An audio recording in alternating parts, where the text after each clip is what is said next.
अस्सलाम वालेकुम व्यूअर्स। मैं हूँ हुमायूं और मैंने ये चैनल बनाया है कि आपसे मैं गपशप कर सकूं और कुछ पॉलिटिकल गॉसिप्स के सिलसिले में कुछ हेल्थ के टॉपिक डिस्कस करेंगे और कुछ कभी क्रिएटिव आर्ट का भी हम कुछ उसके बारे में भी बातें कर लिया करेंगे। तो आज लेकिन मैंने ये पॉलिटिकल गॉसिप का टॉपिक सेलेक्ट किया है। इंशाल्लाह उम्मीद है आपको पसंद आएगा।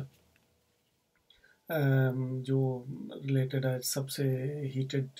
डिबेट इस वक्त जो चल रही है तमाम पाकिस्तानियों में, पाकिस्तान के अंदर भी और बैरून मुल्क पाकिस्तानियों में भी,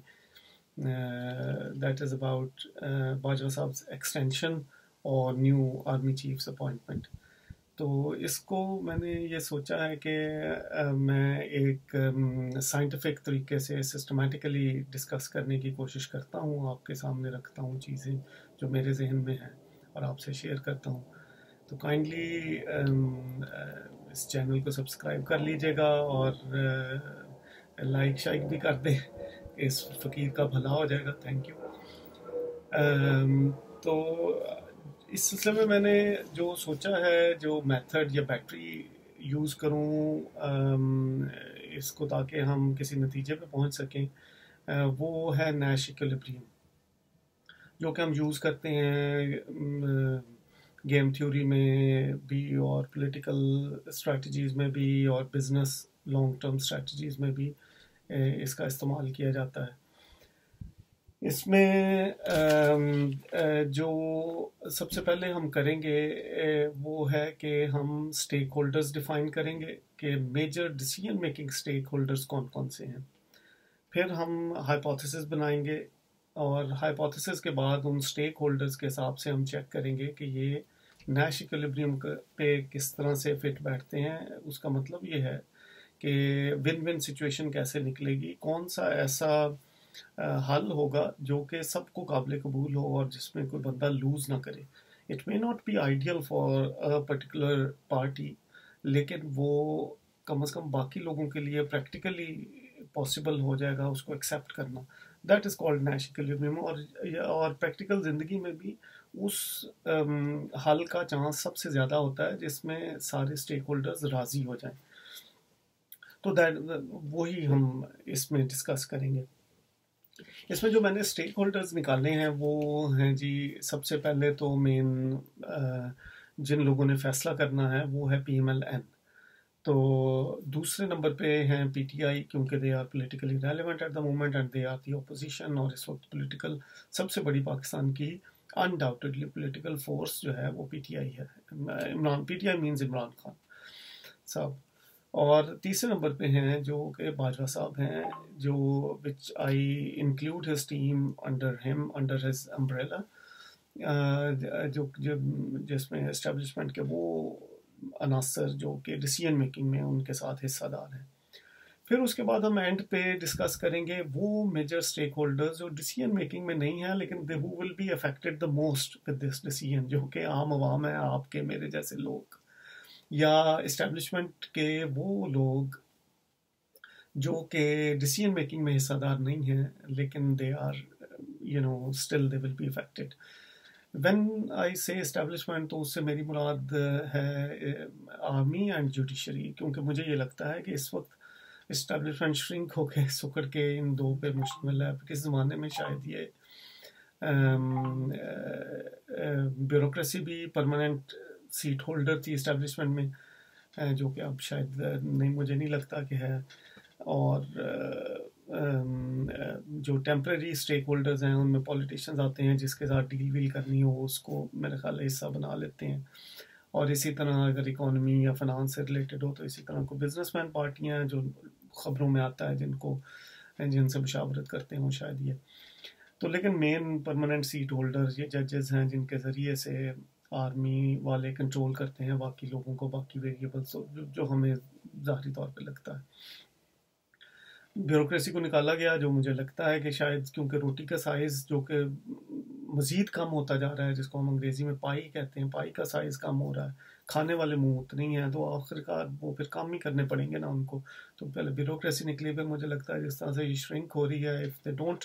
make positive changes in the system, जो हम क्विकली मैं एक दो बता देता हूँ, लेकिन फिर ये अलग टॉपिक है, अलग डिस्कस करेंगे कि वो ये मज़ीद मुझे लगता है फिर जजेस भी निकलेंगे फिर आपस में, अगर if they don't stop there तो या change make changes necessary changes, तो फिर ये आपस में भी इनकी हो सकता है जंगो-जदल शुरू हो जाए, लड़ाई मार कुटाई, क्योंकि रोटी तो अब कम से कम ही होती चले जानी है। पहले जो अगर जो अप्रेंटली यही लगता है कि पहले अगर 100 रुपया कमाते थे अब 1000 रुपया कमाते हैं, तो लेकिन वो 1000 के जो एक्चुअल वैल्यू है वो उस 100 रुपये से बहुत कम हो गई हुई है। तो और ये सारा चक्कर असल में वो है अफरादी कुव्वत, मुझे जो लगता है, जो सारी दुनिया भी जिस तरफ जा रही है। और आप देखें कि सब ने अपने तमाम बड़े मुल्कों ने भी अपनी स्किल्ड वर्कफोर्स को सारी दुनिया से एक्वायर करने के लिए जतन शुरू कर दिए हैं, highly skilled migration program start कर दिए हैं। तो Pakistan somehow unfortunately they are losing out, brain कर लें इसको, जो भी कर लें। इवन बांग्लादेश ने, इंडिया ने तो बहुत पहले शुरू कर दिया था हमारे साथ, यहाँ इंग्लैंड से बहुत सारे लोग हमारे सामने गए हैं इंडिया, जिनको वो बहुत अट्रैक्टिव पैकेजेस दे के और उनको फिर ख्याल रखते हैं वहाँ पे। पाकिस्तान में भी इनको ये चेंजेस करनी चाहिए, और नहीं करेंगे तो फिर खुद ही सफ़र करेंगे सबसे ज़्यादा। एनीवे और उसमें करना कुछ नहीं है उनको, चाहे पाकिस्तान के अंदर से ही सिलेक्ट कर लें, अगर बैरून मुल्क लोगों से आपको चिढ़ है तो लेकिन उनका ख्याल रखें, उनको ये प्रोटेक्ट करें जो इनकॉम्पिटेंट लोगों से, और तब फिर उनकी सलाहियतों से आप फ़ायदा उठा सकेंगे और वो फिर पाई का साइज़ बढ़ाएंगे। तो rather than you increase your portion, तो पाई का साइज़ बड़ा करेंगे तो आपका पोर्शन ऑटोमेटिकली बड़ा हो जाएगा उसका साइज़। बहरहाल this is another topic, will discuss it some other time. तो अभी आ जाते हैं क्विकली हम PMLN जो एक मेजर स्टेक होल्डर है, और उनका जो मेरे ख्याल में उनकी पिछली साइकोलॉजी देखते हुए, डिसीजन मेकिंग की, उनकी लीडरशिप की, और उनकी करंट पॉलिटिकल पोजीशन देखते हुए, और उनका जिस तरह से वो फैसले करते हैं, मुझे मेरा ये ख्याल है कि जो वो करेंगे वही मेरा हाइपोथेसिस है नैश इक्विलिब्रियम के लिए भी, कि ये होगा, और उसको हम फिर टेस्ट करेंगे बाकी लोगों पे भी। तो उसके पॉजिटिव नेगेटिव्स हम साथ साथ डिस्कस करते जाते हैं, किसके हक में किसके हक में क्या चीज़ें हैं और क्या नुकसान में है, और आखिर में हम इकट्ठे फैसला कर लेंगे। ये मेरा नहीं है हाइपोथेसिस कि मैं जो चाह रहा हूँ वो भी हम एंड पे मैं डिस्कस करूँगा एज ए पाकिस्तानी, या जिस तरह वो मैंने बताया non decision making stakeholder के तौर पे हम वो डिस्कस करेंगे कि असल में क्या होना चाहिए। लेकिन इस वक्त मुझे ये लगता है कि PMLN विल डिसाइड, के जो हाइपोथेसिस है मेरा, कि बाजवा साहब को एक्सटेंशन देनी है अगले साल अर्ली मार्च अप्रैल तक, but election will be conducted by the new army chief, ये उससे पहले नया आर्मी चीफ लगा देंगे या अपॉइंट कर जाएंगे। अब ये हाइपोथेसिस है मेरा। इसको हम टेस्ट कर लेते हैं कि PMLN को इसका क्या फ़ायदा है। इनको सबसे बड़ा फ़ायदा तो ये है, मुझे ये लगता है कि ये क्यों ये करना चाहेंगे। सबसे पहले तो ये है कि हमें पता है कि जिस तरह बाजवा साहब इनको लेके आए हैं, और इस वक्त इनकी जो पॉलिटिकल सिचुएशन है that is extremely bad and it is worsening every day. जो इमरान खान साहब की पोजीशन फरवरी में थी, ये उससे कहीं ज़्यादा नीचे जा चुके हैं अपनी हरकतों की वजह से, और एंटी पॉपुलर डिसीजंस की वजह से, और कुछ मुझे लगता है कि they haven't got a team जो कि ये कंडक्ट कर सके, इनका प्रॉपरली चीज़ों को आगे लेके जा सके। प्रोफेशनल्स की टीम इनको लेके आनी चाहिए थी इतने शॉर्ट टर्म में कोई इम्पैक्ट क्रिएट करने के लिए, जो कि विच दे हैव फेल्ड। तो बहरहाल एक तो ये चीज़ हो गई। दूसरी चीज़ ये है कि इनका जो क्यों ये रखना चाहेंगे, because they don't want another nagging variable in the system, नए आर्मी चीफ साहब की शक्ल में, जो कि पहले भी इनके साथ कई दफ़ा हो चुका है कि जब भी नए आर्मी चीफ लगाते हैं आफ्टर फ्यू वीक्स मंथ्स चपकलिश स्टार्ट हो जाती है। तो इस वक्त क्योंकि बाजवा साहब की PTI से नहीं बन रही, तो it is easy for them to handle with them.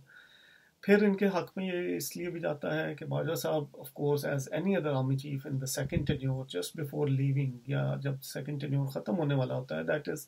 There weakest movements, weakest points होते हैं, उसमें वीक होते हैं, and they can be pressurise, तो थोड़ा गिव एंड टेक आसानी से हो जाता है।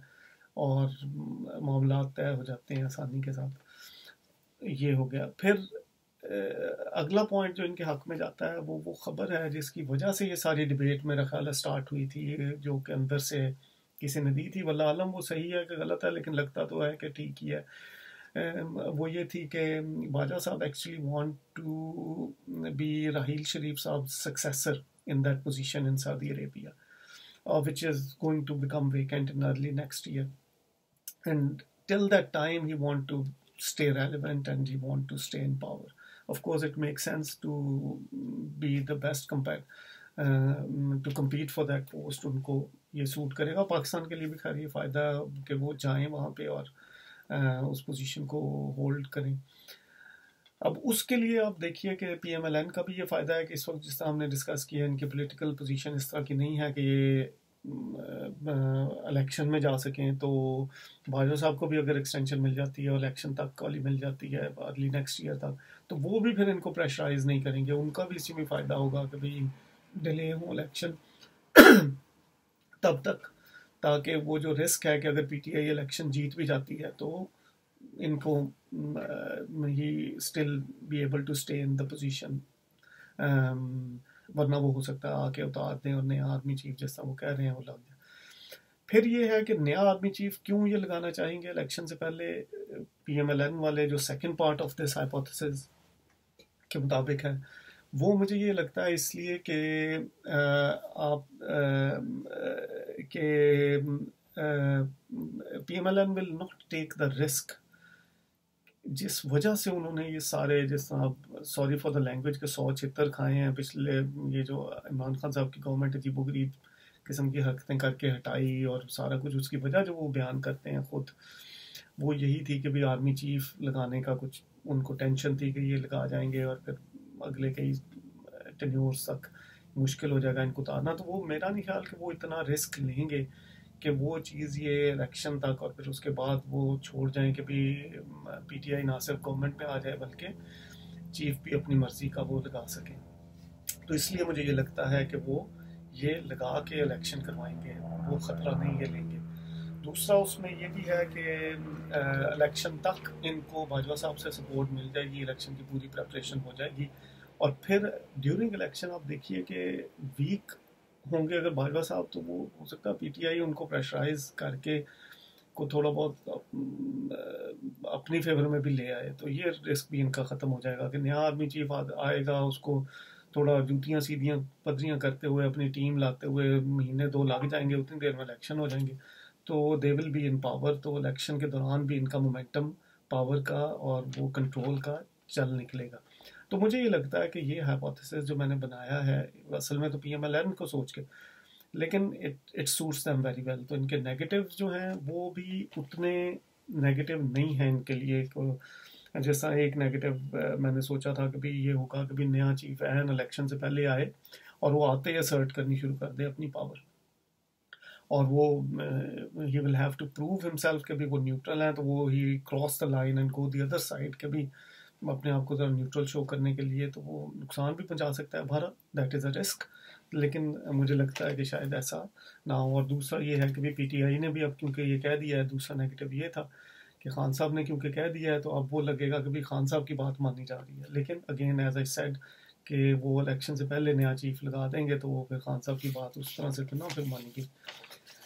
फिर ये है कि भाई दूसरा जो major decision making stakeholder है दैट इज़ पीटीआई। अब पीटीआई को अगर हम देखें, यही हाइपोथेसिस उनके हिसाब से देखें, तो उसके हिसाब से तो अब एक चीज़ तो क्या उसको कहना चाहिए, cat is out of the bag, कि इमरान खान साहब ने तो खुद अनाउंस कर दिया बाजवा साहब के हक में, अगरचे उसके पीछे वो चल रही है बात, जो चर्चे हैं मुलाकात के, और जिसको ना कोई डिनाई कर रहा है ना एक्सेप्ट कर रहा है, लेकिन बहरहाल कुछ ना कुछ तो है जिसकी पर्दादारी है। तो वो आखिर मेरा ख्याल है कि कुछ ना कोई अंडरस्टैंडिंग तो हुई है कहीं पे किसी मौके पे, तो जिससे बाजवा साहब के बारे में इमरान खान साहब ने इतना बड़ा यू टर्न लिया और उनको एक्सेप्ट कर लिया। तो इसलिए फर्स्ट पोर्शन तक तो देखें इमरान साहब कंसेंसस आ गया इनका भी इस हाइपोथेसिस से। असल में सेकंड पोर्शन से में तो ये इनके साथ तो हाथ हो जाना है मेरे ख्याल में भी, विच ही डजंट एक्सपेक्ट, लेकिन मुझे लगता है कि ऐसे हो जाना है। तो दूसरा ये है कि इनके हक में ये जाती है बात, जिस वजह से भी शायद इन्होंने बाजवा साहब के साथ हाथ मिलाया है या कह लें या उनसे डील की है, वो है जो अंग्रेज़ी का मुहावरा, सॉरी अगेन ज़रा नेगेटिव सा है लेकिन it explains it well, just for the expression use कर रहा हूँ कि devil you know than the devil you don't. तो तीसरी वजह इसी से ही लिंक्ड है कि जिस चक्कर में जो मुझे लगता है कि जाल बिछाया गया था असल में पीटीआई के लिए और ये उस जाल में फंस गए, कि वो पंजाबी में कहते हैं अगेन अजीब सा मुहावरा है लेकिन अच्छा एक्सप्लेन कर देता है कि मौत दिखा के बुखार पे मनाना, कि वो दे फ्लोटेड वन और two names in the market, कि जो उन्होंने साथ ये कहा कि भाई ये पीटीआई तो इनको मार देंगे और ये वो बहुत ख़िलाफ़ हैं पीटीआई के, and they you know they bought it, मुझे ये लगता है। हालांकि मेरा ख्याल है ज़ाती तौर पे कि ऐसा कुछ नहीं होता, ये प्रोफेशनल इमोशनली स्टेबल लोग होते हैं और इंस्टीट्यूशन इनका बड़ा स्ट्रॉन्ग इनकी बिल्ट है, जो अभी तक हिस्ट्री से हमें देखने को मिलता है। नवाज शरीफ साहब ने 3 दफ़ा अंडरडॉग्स लगा के और भुट्टो साहब ने, और वो सारा हमने देखा कि वो ultimately they toe the institutional policy जो भी उन्होंने बनाई होती है, और इंस्टीट्यूशनल पॉलिसी बनाने का प्रोसेस भी बड़ा इंट्रोवर्ट है, एक्सटर्नल कम वो इन्फ्लुएंस उस तरह से लेते हैं, तो उससे और फिर कॉन्टीन्यूटी है। तो वो बहरहाल अब लेकिन इनकी अपनी सोच है, तो मुझे ये लगता है कि ये इनके पॉजिटिवली हमारे हाइपोथेसिस के साथ मैच करती हैं इनकी चीज़ें। अब जो नेगेटिव है इनके इस हाइपोथेसिस का, जो पीटीआई को सूट नहीं करती बातें, वो क्या है? वो सबसे बड़ा इसमें जो नेगेटिव बनता है वो है कि देखिए जो जो कि असल में इनके साथ हाथ हो जाना, वो ये है कि भाई नया आर्मी चीफ एन इलेक्शन से पहले, विच दे आर नॉट एक्सपेक्टिंग, तो इसलिए इसको हम हाइपोथेसिस में इनके साथ उस तरह से इनको नहीं कह सकते कि इनकी डिसीजन मेकिंग में ये आया होगा, क्योंकि वो तो यही सोच रहे हैं कि वो बाद में लगेगा इलेक्शन के। हालांकि मेरे ख्याल में इट डजंट मेक सेंस, वो पहले लगा के जाएंगे, तब तक ज़रूर रखेंगे। दूसरा जो सबसे बड़ा फैक्टर जो कि मुझे लगता है कि जो इनको असल में नुकसान पहुँचाएगा, और उसमें किसी और का कसूर नहीं, खान साहब का और उनकी टीम का कसूर है, वो है जो इनकी गांधी स्टाइल पॉलिटिक्स है, कि हर थोड़ी देर के बाद ये स्टांस चेंज कर लेते हैं, जिसको ये फ्लेक्सिबिलिटी कह लें, जो भी कह लें उसको। हाँ, वो एक स्टाइल है, ठीक है, पॉलिटिक्स का, कि आप फ्लेक्सिबल हैं, आप सर्वाइवल आपका ज़रा बेहतर हो जाता है, सर्वाइवल इंस्टिंक्ट से रिलेटेड चीज़ है कि भाई आप मौके की मुनासबत से फैसले करते रहें, लेकिन मुझे लगता है कि अल्टीमेटली इसका नुकसान होता है, और अल्टीमेटली जिना स्टाइल पॉलिटिक्स ही फ़ायदा पहुँचाती है, ख़ास तौर पे पाकिस्तानी जैसे सिस्टम में जहाँ वेरिएबल्स बहुत ज़्यादा हों और आपको उन वेरिएबल्स का पता ना हो कि वो क्या कर रहे हैं, they play their cards to their chest, जिस तरह कहते हैं कि सीने से लगा के वो कार्ड्स खेल रहे हैं, अपनी लोकल इस्टेब्लिशमेंट भी, इंटरनेशनल इस्टेब्लिशमेंट भी। तो उसमें तो ये बड़ा ज़रूरी था इनको कि भाई ये एक आप जिना स्टाइल, एक प्रिंसिपल स्टांस लें किसी चीज़ पे सोच समझ के, और फिर डट जाए, उस पर खड़े हो जाए, चाहे फ़ायदा हो नुकसान हो, अक्सर नुकसान भी होगा लेकिन अल्टीमेटली उसका भी फ़ायदा होगा। तो उसका क्या है, मैं अब देखें, अब इसमें इन्होंने बाजवा साहब के सिलसिले में यू टर्न लिया या अपना चेंज किया, या गांधी स्टाइल, आप गांधी साहब स्टाइल की आप समझ लें फैसला कर लिया कि भाई अब पहले उनके ख़िलाफ़ थे, अब अचानक उनके हक में कि भाई ठीक है उनको एक्सटेंशन। अब उसमें क्या है कि नीचे वाले लोग, इनके जो सारी इनकी जो सपोर्ट बेस है, वो तो मेंटली इस चीज़ के लिए तैयार नहीं थी, और वो यूज़ करते हैं बाजवा साहब को as a symbol of hatred against establishment, जो कि हमें इधर बाहर तो बहुत ज़्यादा पता लगता है, बाहर ज़रा खुल के लोग बोलते हैं, अमेरिका, बरतानिया में, यूरोप में, तो पाकिस्तान में भी यकीनन, लेकिन सोशल मीडिया से हमने अंदाज़ा लगाया, सारों ने देखा कि क्या हुआ। तो वो अब इन्होंने अचानक चेंज कर लिया है, नीचे लोगों को तैयार नहीं किया था इस सिलसिले में, तो मुझे ये लगता है कि he will lose out on that. दूसरी, और ख़ास तौर पे अगर एक दो और इस तरह की हरकतें करती हैं इलेक्शन तक जाते जाते, दूसरा ये है कि भाई वो होना नहीं है जो ये सोच रहे हैं कि इन्होंने 100 गंडे और 100 लित्र वाला मामला ना हो जाए, जो मुझे लग रहा है। Again sorry for the expression, लेकिन इट एक्सप्लेन्स इट वेल, कि एन इलेक्शन से पहले नया आर्मी चीफ आ जाए और वो भी ना ये लगा सकें और बाजवा साहब भी इनको बर्दाश्त करने पड़े। तो बहरहाल ये है। अगरचे इनको फ़ायदा ये लगता है कि भाई बिकॉज ही इज़ वीक, जो हमने डिस्कस किया और जो हमें नज़र भी आया कुछ जगहों पे कि he get he takes the pressure, जो कि ये बड़ा अच्छा कामयाबी से इन्होंने उनको प्रेशराइज भी कर लिया। कुछ जगह हमने देखा कि इस्टेब्लिशमेंट बैकफुट पे गई है, ख़ासतौर पे अदालत वाले केसों में उन्होंने स्टांस लिए, फिर वो बैकफुट पे गए, जो कि गलत थे। वैसे वो चीज़ें भी कुछ गलत थी उन पर, लेकिन भारत पाकिस्तान में तो कहाँ पहले कोई देखते रहे गलत सही। तो वो इस्टेब्लिशमेंट बहरहाल बैकफुट पे गई और प्रेशर लिया, तो ये शायद इस वजह से सोच के इन्होंने ये चीज़ एक्सेप्ट कर ली। लेकिन मुझे लगता है कि इन द लॉन्ग रन इनको इसका नुकसान होने वाला है। तो लेकिन इनको तो यही लगता है कि भाई ये इनके फ़ायदे की चीज़ है, तो हाइपोथेसिस के हिसाब से तो इनके सूट कर गया। दूसरा तीसरा, अब देखें जो मेजर स्टेक होल्डर हैं वो हैं बाजवा साहब खुद या उनकी टीम, समझ लें जो डिसीजन मेकर इस्टेब्लिशमेंट के लोग हैं, वो उनको ये स्टांस बहुत ज़्यादा सूट करता है कि बाजवा साहब इज़ वेरी कंट्रोवर्शियल, इसमें तो कोई दो राय नहीं है। मेरा ख्याल है उनको भी इस चीज़ पे बुरा तो नहीं मनाते होंगे, उनको तो पता होगा खुद इससे ज़्यादा क्या किसने सफ़र किया होगा उनसे ज़्यादा इस सिलसिले में, कि इवन पब्लिक रैलीज़ में उनका नाम ओपनली डिस्कस हो रहा हो। और फिर जिस तरह की हुई भी कंट्रोवर्शियल सी वो रही हैं पॉलिसीज़ कि नवाज शरीफ को हटा दिया, फिर इमरान खान को ले आए, फिर उनसे लड़ाई हो गई, फिर नवाज शरीफ से डील हो गई और इमरान खान को हटा दिया और ब्ला ब्ला। बहरहाल तो अब लेकिन you see he wouldn't like an abrupt ending to his tenure, क्योंकि देखें रिटायरमेंट के फ़ौरन बाद if he completely goes out of the arena तो he won't be able to defend himself, और उनका मतलब बिल्कुल ही एकदम से जाना पड़ जाएगा जिस तरह बाकी चीफ गए हैं। वो फिर बिल्कुल, मेरा नहीं ख्याल कि इनकी ये पॉलिसी है या whatever reason they then don't come out in public. तो मेरा ख्याल है कि वो जो पोजीशन जिसकी हम बात कर रहे थे राहील शरीफ साहब के सक्सेसर की, वो इनको उस हिसाब से भी सूट करती है कि although not directly involve with Pakistan internal politics, लेकिन he will still be relevant at some place Pakistan के सिलसिले में, उनको फ़ायदा पहुँचाने के सिलसिले में या इम्पोर्टेंस के सिलसिले में। तो वो चलें एरिना में तो रहेंगे चाहे फ्रिंजेस पे ही हों, तो वो इस हिसाब से उनको सूट करती है उनकी करंट पोजीशन के हिसाब से, और इंस्टीट्यूट को भी सूट करती है, उनके साथ के लोगों को भी सूट करती है कि वो स्टिल कहीं ना कहीं कुछ न कुछ ताकत में रहें। और अगर वो पोजीशन इन्होंने लेनी है और अगर ये खबर सही है, तो वो लेने के लिए इट इज़ इम्पॉर्टेंट कि he shall stay relevant till then और stay in power till then. तो वो इस हिसाब से फिर ये हाइपोथेसिस बड़ा अच्छा सूट कर जाता है। अब आ जाएं उसके सेकंड हाफ की तरफ कि भाई इलेक्शन से पहले ये क्यों छोड़ेंगे।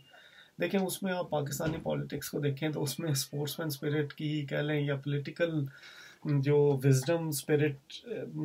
होती है एक खुले दिल वाली, वो तो एग्जिस्ट ही नहीं करती। तो जो भी हो इलेक्शन में जो पार्टी हारेगी, चाहे वो उसकी अपनी गलतियां भी हों, ये भी हम मानते हैं कि इलेक्शन भी कभी साफ शफाफ नहीं हुए, लेकिन पार्टी की अपनी भी गलतियां बहुत ज़्यादा रही हैं थ्रू आउट पॉलिटिकल। जो हमारा इंस्टीट्यूट है वो भी नहीं बिल्ड हुआ सही तरह से, हमारे लीडरशिप के भी बहुत कसूर है। जैसा PTI का हमने कहते हैं कि भाई वो कैंडिडेट ही नहीं सही सिलेक्ट कर सकती अभी तक। इवन बाई इलेक्शन में भी हमने देखा कि they can not select, they don't have any process, proper process ही नहीं है उनका कि वो अच्छे कैंडिडेट सेलेक्ट कर सके। तो अगर इस तरह की हरकतों की वजह से या जिस और भी वजह से वो लूज आउट करते हैं इलेक्शन में, चाहे ज़्यादा या कम, तो वो ब्लेम सारा आर्मी चीफ पे ही जाना है व्हाट एवर हैपन्स। तो जो बंदा उस वक्त होगा, तो वो मेरा नहीं ख्याल कि बाजवा साहब वो ब्लेम लेने की पोजीशन में है with all his baggage, previous baggage. तो वो मुझे लगता है कि वो बेस्ट होगा कि नया फ्रेश बंदा आए और फिर वो लेके बैटन को आगे चले और दौड़ लगाए। वो इस हिसाब से भी इम्पोर्टेंट है कि बाजवा साहब, as we discussed earlier in this discussion, के सेकंड टेन्योर में सारे ही आर्मी चीफ और इंक्लूडिंग बाजवा साहब वीक हो जाते हैं एंड पे आके, तो वो फिर प्रेशर भी लेना पड़ता है। तो वो मेरा ख्याल है कि it suits him as well कि भी वो इलेक्शन से पहले बैटन पकड़ा दें आगे। तो वो मुझे ये लगता है कि इस हिसाब से हाइपोथेसिस उनको सूट करता है। अब अगर आप फिर ये भी डिबेट आती है कि फिर अगर एक्सटेंशन पूरे टेन्योर के लिए ले लें अगले साल ही, तो वो उसमें मुझे लगता है वो इसलिए सूट नहीं करता कि जो इकोनॉमिक सिचुएशन है और जो बाजवा साहब का पिछला पैकेज है, और जिस तरह हमने डिस्कस किया कि रोटी का साइज़ कम हो रहा है, पाई का साइज़ श्रिंक हो रहा है, तो there is a very high risk, अल्लाह ना करे कि ऐसा हो, लेकिन देयर इज़ अ रिस्क कि आर्मी के अंदर रिवोल्ट स्टार्ट हो जाए तो इनके अगेंस्ट बाजवा साहब के, तो मुझे लगता है कि शायद he won't like to extend, लेकिन यू नेवर नो, हो सकता है कि as an institution they may like him to continue, let's see. तो लेकिन मेरा ये ख्याल है भारत, तो इस हिसाब से देखें आप, ये तीनों स्टेक होल्डर्स को ये हाइपोथेसिस सूट करता है। पीटीआई के साथ तो हाथ होना है, लेकिन इस वक्त मौके पे उनको ये हिस्सा तो सूट करता है। फिर आ जाते हैं हम आगे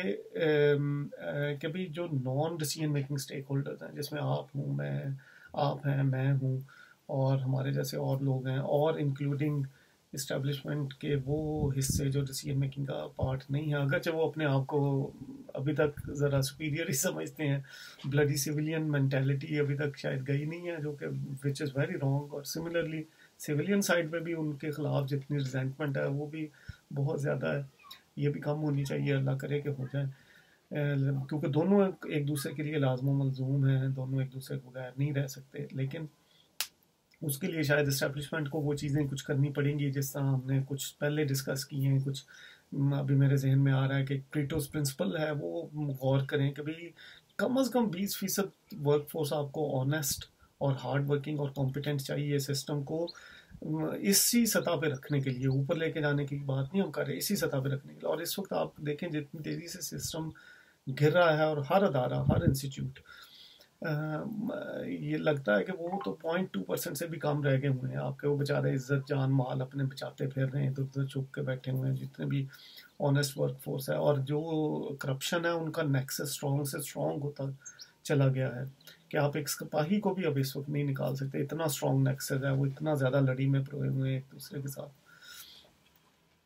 तो वो बहरहाल मैं पुलिस के सिपाही की बात कर रहा हूँ। तो वो तो इस सिलसिले में मुझे लगता है, और इसमें मेरा ख्याल है सबसे अच्छी एक्सप्लेनेशन है, मुदस्सर हैं एक दोस्त, वो उन्होंने अपना चैनल भी बनाया ब्रेन बैंक के नाम से, मोटिवेशनल चैनल है। तो वो एक बड़ी अच्छी मिसाल देते होते हैं, वो एक्सप्लेन्स इट वेरी वेल, कि बौने, वो ये कहते हैं कि जो बौने भर देते हैं सिस्टम में। और बौना मीन्स के भी इधर करेक्टर का बौना, कि वो ऑनेस्ट ना हो, डिसऑनेस्ट हो करप्शन वगैरह के सिलसिले में। दूसरा ये होता है कि भाई वो कॉम्पिटेंट ना हो, प्रोफेशनली इनकॉम्पिटेंट। तो वो बौना सिर्फ जाके उस पोजीशन पे नहीं गड़बड़ करता, या वो सिर्फ तनख्वाह का मसला नहीं है, वो जाके बकौल मुदस्सर के वो छतें नीची कर देते हैं जाके, ताकि उसके बाद वो अपने से नीचे उनसे छोटे कद के लोग अंदर दाखिल हो सकें, को बड़े कद का ना आए। और अगर बड़े कद वाला आ जाए तो उसका सर जख्मी होता रहे, ऊपर टक्करें मारता रहे, या वो फंस जाए, या वो तकलीफ में रहे हर वक्त, और कुब्बा होके बेचारा चलता रहे और दब के रहे उनसे। तो this is the problem what which is actually creating all this trouble. उसके बारे में इनको सीरियसली सोचना चाहिए कि कॉम्पिटेंट वर्कफोर्स, सारी दुनिया इस वक्त भागी फिर रही है, मिडल ईस्ट से लेके जितने भी ये रिसोर्सफुल कंट्रीज हैं, कि सारी दुनिया से वो वर्कफोर्स उठा रहे हैं। आप सारी दुनिया से चले नहीं उठा सकते, compete नहीं कर सकते, कम से कम पाकिस्तानी तो आप लेके जा सकते हैं, बाहर से अंदर से उठा लें, और उनको प्रोटेक्ट करें, इन करप्ट लोगों से, इन बॉनों से बचाएं, ताकि उनका आप फ़ायदा उठा सकें। और ये एक नहीं, ये आपको सारे सफ़ियर में ये क्रिएट करना पड़ेगा, हर शोबे में लेके आने पड़ेंगे, कम से कम 20% लोग। ज़्यादा लेके आएंगे तो ज़्यादा फ़ायदा उठाएंगे आप। तो बाहर तो coming back to the point, तो इनका ये फ़ायदा इस चीज़ में है कि आप एक सिस्टम जनरेट करें, जिसमें हम भी ये चाहते हैं कि भाई ये हर दफ़ा कंट्रोवर्सी आने की बजाय कोई एक्सटेंशन ना हो, चाहे वो जितना भी टेन्योर आप सेट करें, एक टेन्योर सेट कर दें, और फिर उसके बाद पॉइंट स्कोरिंग सिस्टम बना दें, जैसा सारी दुनिया में होता है, एक मेरिट क्रिएट हो जाए कि भाई स्वॉर्ड ऑफ ऑनर के इतने मार्क्स हैं, जो प्रैक्टिकली अचीवमेंट उन्होंने ऑन ग्राउंड हासिल की हैं, जो गोल्स अचीव करने के लिए, मुल्क के लिए, इंस्टीट्यूशन के लिए, उनको पॉइंट्स मिलने चाहिए। इसी तरह सीनियरिटी के पॉइंट्स, तो एक या दो लोग सेलेक्ट कर लें, उसमें से आप एक को लगा लें, ताकि इतना बड़ी कंट्रोवर्सी बन जाती है by taking just one rule के भी 1 साल का कोर कमांड की हो, और वो इतनी ओपन ऑप्शंस आ जाती हैं, और फिर उसमें भी कन्फ्यूजन, और फिर उसमें इतना ज़्यादा ब्लाइंड फोल्डेड डिसीजन मेकिंग। तो मुझे ये लगता है कि भाई ये पाकिस्तान के लिए भी, और इस्टेब्लिशमेंट के उन non decision making of course लोगों के लिए भी, आम आवाम के लिए भी सबसे बड़ा फ़ायदा ये होगा कि ये सिस्टमेटिक हो जाए प्रोसेस, और प्रिडिक्टेबल हो जाए। तो मेरा ये ख्याल है कि आज के लिए शायद ये काफ़ी है, काफ़ी लंबी हो गई वीडियो। तो काइंडली फिर रिक्वेस्ट करूँगा कि चैनल को सब्सक्राइब कीजिए और लाइक शाइक मारते हैं, तो इस फ़कीर का भी भला कर लें। Thank you very much.